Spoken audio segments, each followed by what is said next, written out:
मेज़बान M A Rahman news 24 के हवाले से इस वक्त अदबी बैठक के बाहर मौजूद है, जहां पर हमारे साथ साबका गवर्नर पंजाब लतीफ़ खोसा साहब और सीनियर कानूनदान जनाब इश्तियाक चोई साहब हमारे साथ इस वक्त मौजूद है, जिनसे हम बात करेंगे आज मौजूदा आइन और कानून की बालादस्ती के हवाले से और सफ़ीर हक़ इस प्रोग्राम में आज तशरीफ़ लाए, आया वो क्या कहते हैं।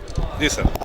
बिस्मिल्लाहिर्रहमानिर्रहीम। देखिए, ये ऐसी अदबी महफ़िल मैं समझता हूँ महफ़िलें होनी चाहिए, जितनी ज़्यादा से ज़्यादा होंगी उतना ही मैं समझता हूँ कि आगाही और आश्कारी जो है वो आवाम को भी होगी और दिलचस्पी भी बढ़ेगी।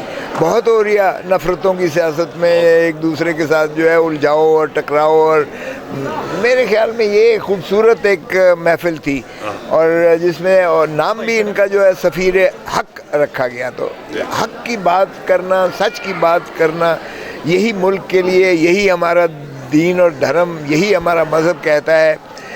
और इस वक्त जो घुटन है उसमें ज़्यादा ज़रूरत है, मैं समझता हूँ, हक़ सच की बात करने का। और ये जो सफ़ीर हक़ है, इसने हमेशा जो है सच के लिए, इसने मज़लूमों के लिए जो है स्ट्रगल की है। ये जो इस्तेहसाली तबका है उसके लिए इसने आवाज़ उठाई है, और यही मैं समझता हूँ ज़रूरत है।